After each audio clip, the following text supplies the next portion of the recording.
This is a CheesePress Ancient History, Book 2, Lesson 8. As usual, don't forget to review the vocabulary. There are some words here that you may not have seen before, and it would serve you well to take a gander at them before you start reading the chapter. There are quite a few this week. Also, take a minute with the speculation questions at the beginning. And so let's get into it. The transition from the 8th to the 7th millennia is when the real business of civilization building starts to happen, which means a lot of talk about cities, infrastructure, technology, and tools. The Pesse canoe, named after the village where it was discovered in the Netherlands, is the oldest existing example we have of a boat. The dugout canoe can be dated back somewhere between 8040 BCE and 7510 BCE. The Pesse canoe is approximately 10 feet long and 1.5 feet wide and was likely made of Scots pine log. Some archaeologists doubt this is actually a boat based on its size. However, a replica has been built and sailed in a test, and it did make the trip safely. This is the oldest boat we have found in existence, but it unlikely the oldest boat ever made. If you remember last chapter, we touched on it when we discussed wooden structures. We suspect that people have been taking at least short trips over water while migrating. Even a fraction of all that walking. 7,100 to 5,700 BCE.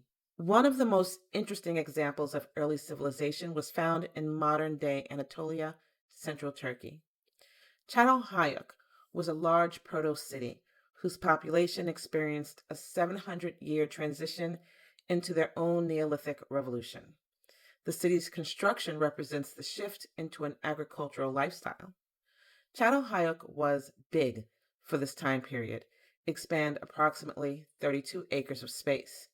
Çatalhöyük was studied specifically by archaeologists to observe the societal and agricultural shifts and their impacts on a society. The buildings in the city were 2 stories high and clustered together. The stacked and clustered arrangement was extremely inventive.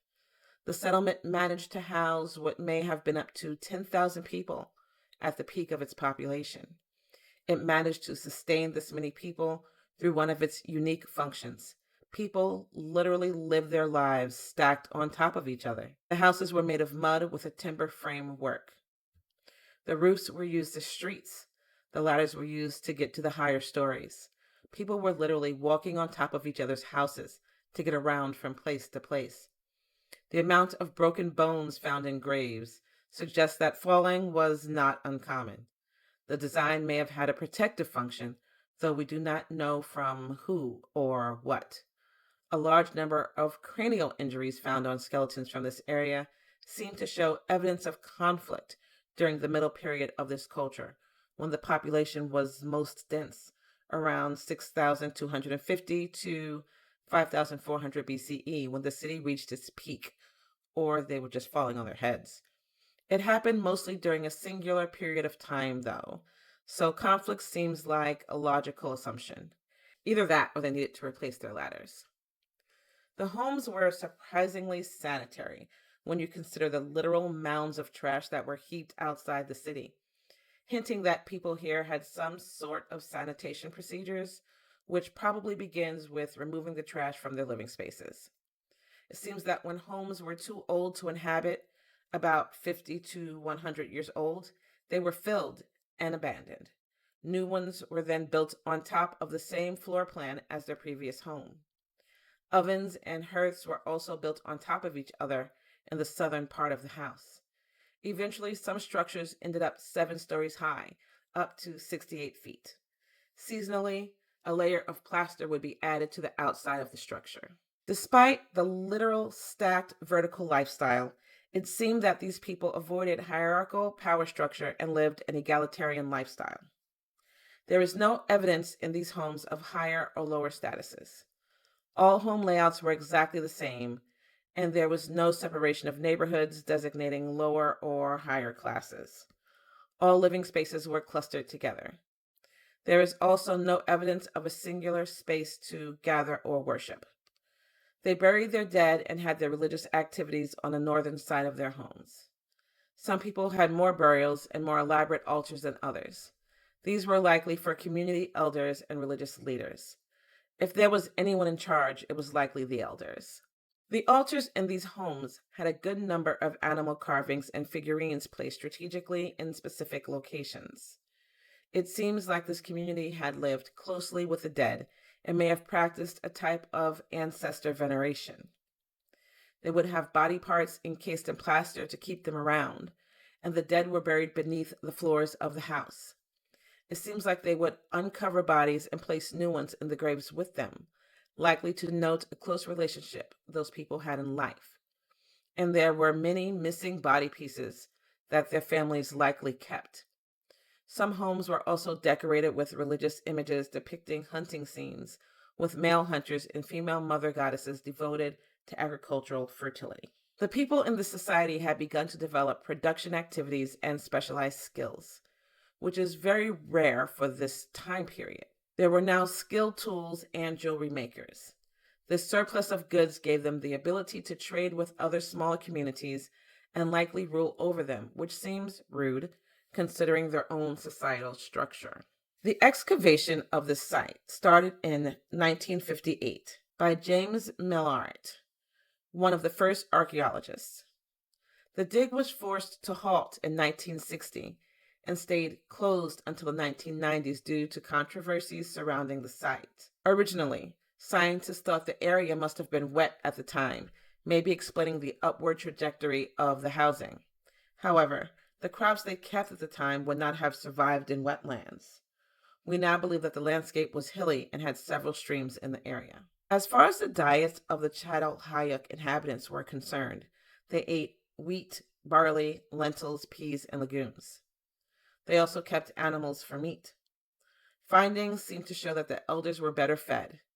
It seems that many people suffered from whipworms and intestinal parasites. Climate warming eventually caused crops to fail and people to move away. Çatalhöyük was beginning to be abandoned by 5950 BCE, 7000 to 5000 BCE. The Hemidu village in Zhejiang province, China, has one of the oldest wooden wells found to date. The well site contains over 200 wooden components that can be divided into inner and outer parts. The outer part consists of 28 piles around a pond. The inner part, the wooden well itself, lies in the middle of the pond. The walls of the well were lined with close-set timber piles reinforced by a square wooden frame. The 28 piles in the outer part of the site may have been part of a shelter for the well, suggesting that the people of the Hemidu culture were already concerned with water hygiene and protection of their water source. Wells were made for multiple reasons. For one, people don't tend to fancy an entire adventure when they just want a cup of water, so wells tend to be the best sources of water for inland locations. Also, water is cleaner when it comes from underground. Strangely, water isn't all that good for you. Don't get me wrong. It's important to drink water. You need it, and if you don't drink water, you'll die.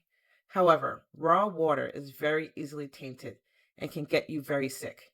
Groundwater is the cleanest source of water you can get in nature. People developed different methods for hunting down groundwater sources. The ancient Roman Vitruvius recorded a variety of these ancient methods in the 8th book of De Architectura. These records include observing the presence of a specific plant life or certain soil and rock types. By 3000 BCE, Nineveh had become an important religious center for the goddess Ishtar. Archaeologists also found tablets that prove the use of cuneiform writing in this region. Before the archaeological remains of Nineveh were found, the only proof of its existence came from the texts of Abrahamic religions, as well as a description written by Xenophon, a Greek historian, around 400 BCE. It was largely considered a myth before it was found. As you see, we now have settlements, cities, and civilizations. Oh my. At this point in ancient history, people start figuring out a lot of solutions to their problems and ways to make their everyday lives more comfortable or day-to-day living more comfortable. Think of it as a big snowball rolling downhill. Development tends to happen in bursts. It's easier and easier to make advancements after technology has evolved a little. For example, math teachers used to say that you should learn how to do math without a calculator because you won't always have one. Then cell phones became more accessible, and then smartphones. And now every phone has a calculator, phone, camera, pager, game console, whatever. That didn't take a long time. One step was made, and then we started running. 6000 BCE. Flint tools. An ancient boatyard and settlements were discovered submerged in the village of Boldnor by divers from the Hampshire and Wist Trust for Marines. Located on the Isle of Wight, flint tools used for lobstering were found on the seabed. The dating of these tools suggests they might have been as old as 6000 BCE, which was 2,000 years earlier than archaeologists had previously believed the technology existed. Woo! Animals. In animal news at this time, in Peru, the alpaca was being domesticated. Archaeozoological evidence shows. In China, chickens were also beginning to be domesticated for eggs and meat. Food. We believe that bread wheat was being domesticated in the Near East. Sugar started to be used for preservation in 6000 BCE. Sugar pulls out water to dehydrate microbes and kill them. They used canning to preserve fruit as jellies and preserves. Anvils. As foreshadow for the upcoming Metal Ages, the earliest anvils were starting to be used around this time. When we say early anvils, we mean a really hard surface that won't break from the process of metalworking.